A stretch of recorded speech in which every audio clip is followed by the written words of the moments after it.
이 이중 주차되어 있는 차량이 내 전화를 받지 않는다. 이 정말 당황스럽겠어요? 당황스럽죠. 왜냐하면 예. 차량을 움직이지 못한다면 제 시간에 약속되면서 이동할 수 없다라는 것인데 이 차량은 또 개인이 옮길 수도 없지 않습니까? 그러면 전화를 사실 바로 견인을 해서 뭐 조치하면 좋은데 보통은 전화를 해서 기다리게 됩니다. 근데 전화는 받지를 않고 문제는 견인 요청을 하려고 보면 경찰이 와서 견인을 하려고 하면 예. 사실 이건 일반 도로여야 됩니다.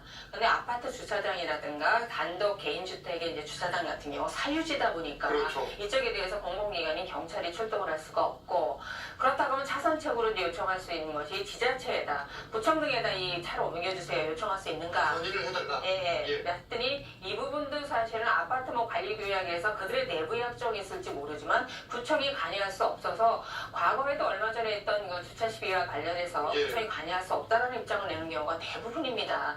따라서 이 차량을 옮길 수가 없다라는 것인데 이 차주를 찾지 않으면 정말 난감하다라는 생각이 드는데 글쎄요, 저는 그런 생각이 들어요. 보통 다른 사람한테 피해를 주는 사람이 아무 개념 없이 피해를 주는 사람들은 자기가 피해를 보는 것도 못 참거든요. 그럼 이중적인 잣대를 갖고 있는 분이라는 생각이 들고 일반인들의 정서는 사실 잠시 이제 이중주차를 할 필요성이 있지 않습니까? 물건을 급하게 올려다 놓고 예. 일이 있다든가 할 때도 굉장히 마음이 불안하거든요. 그 사이에 차가 빠지면 어떨까? 이게 일반인의 정서라고 보면 법 위반을 떠나서 상당히 피해를 많이 주시는 차주인 건 맞는 것 같습니다. 그러면 이 주차를 잘못한 차주를 경찰에 신고할 수는 없습니까?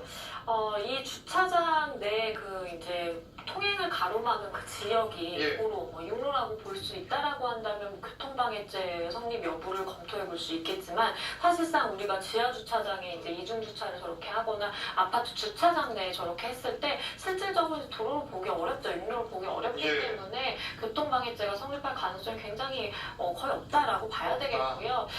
그러면 뭐 경범죄로도 뭐 어떻게라도 좀 안 예. 되겠습니까? 라고 하더라도 이게 해당 경범죄 처벌법에 이제 항목에 해당이 돼야 되는데 사실상 해당이 되는 게 없어요. 그렇기 때문에 이거는 뭐 그 주민들 간에 해결해야 될 문제지 뭔가 형사처벌을 예. 생각할 문제는 아니다라고 보시면 되겠습니다. 난감한 상황인 건데 자, 사연을 보면 주차 문제로 시간을 허비해 승진 시험을 망쳤습니다. 그러면은 이 승진 시험 망친 부분에 대해서 혹시 뭐 배상을 요구할 수 있습니까? 형사상 처벌은 못하지만 예. 손해배상 자체는 가능한데 아파트 자체 관리 규약이나 입주민 대표회의 의결사항 위반에 해당하므로 민사상 손해배상을 구할 수 있다고 할 수는 있습니다만 문제는 그 범위죠. 범위는 일단 예. 직접 운전하지 못함으로써 대체할 만한 다른 교통수단을 이용하는 등 비용 정도지 내가 승진 시험을 앞두고 있어서 차를 못 빼서 시험을 망쳤다는 건 특별 손해거든요. 예. 민사상 특별 손해는 가해자가 예상했거나 예상할 수 있어야 됩니다. 그런데 이중주차를 한 사람이 예상했다고 볼 만한 사정은 안 되거든요. 아, 그러네. 시험을 망친 것 자체에 대해서는 예. 손해배상이 범위에 포함되기가 어려울 것 같습니다. 그렇군요. 이번 사건의 특이점은 날달걀을 던진 부분입니다. 이 주차를 잘못했다 해도 해소는 안 될 행동 같거든요. 네, 맞습니다. 이제 답변하기가 상당히 좀 조심스러운 부분은 있는데요. 예. 그럼 날달걀을 던진 부분에 대해서 이분은 또 형사처벌이 가능한가? 이런 부분을 검토해보면 이 부분도 사실 딱히 마땅히 처벌되기는 어려운 거로 또 보여요. 그렇군요. 왜냐하면 날달걀이라고 하는 것은 예. 닦아서 없어지면 그만이고 그 차의 효용성을 해한 것이 아니기 때문에 손괴죄라고 보기는 상당히 어려운 부분이 있습니다.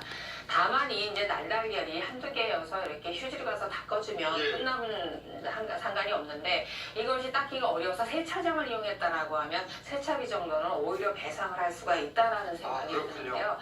왜냐하면 우리나라 같은 경우도 법이 완비가 돼서 사적 보복을 금지하고 있습니다. 그렇죠. 그러니까 법적인 처리를 하라는 것이지 이렇게 계란을 던진다든가 사실 자동차 커뮤니티에 조심하셔야 되는 부분인데 이런 예. 분들을 막 올리는 분들이 있어요. 본드칠을 해놨다. 그런 경우 있습니다. 예, 본드칠을 해놨다라든가 그다음에 냄새가 잘 가시지 않는 까마귀 액젓을 뿌려놨다. 이런 경우가 있는데 이럴 때는 처벌될 수도 있으니까 주의하시기 바라고 예. 제발 저는 차주분한테 묻고 싶어요. 왜 거기다 막아놓고 하신 거예요? 뭐 사정이 어떤 사정이 있었는지는 지금으로선 저희가 알 수는 없는데 자 주차 시비 이렇게 법적으로 해결하기 쉽지 않습니다. 올해 크게 문제가 됐던 주차 사건 이 사건이 떠오르네요. 유명한 사건이고 지난 8월에 인천 송도 한 아파트 단지에서 자신의 차로 지하주차장 입구를 막았던 사건이 있었습니다. 그렇죠. 당시 50대 차주가 관리사무소에서 자신의 차량에 경고장을 붙여놓고 떼지 않았다는 이유로 지하주차장 진입로를 나흘 동안 막았는데 교통방해 혐의 그리고 아파트 주차장 관리 업무를 방해한 혐의로 기소가 됐습니다. 이 사건에서 50대 차주인 여성에게 징역 6월에 집행유예 2년이 선고됐습니다. 벌금을 초과하는 형량이 선고된 거죠. 자, 법무가 범행으로 인해서 이 아파트에 1,100여 가구가 큰 불편을 겪었다면서 엄하게 판결한 이유를 설명했습니다. 저도 이때 상황이 생생히 기억이 나는데 지금 주차할 곳은 부족한데 등록 차량은 이 수치상으로 봐도 갈수록 많아지고 있습니다. 이 주차 문제 해결 방법 좀 알려주세요. 네, 맞습니다. 현명한 해결이 사실 필요한 상태인데 2017년도 기준으로 봤을 때 등록된 대수가 2,253만 대입니다. 예. 우리나라 인구가 5,100만이고 만약에 가구 수로 나눈다라고 보면 거의 한 가구당 한 대 이상 있다라고 보여지는 그렇죠. 상황인데 이러다 보니까 주차난은 발생할 수밖에 없습니다.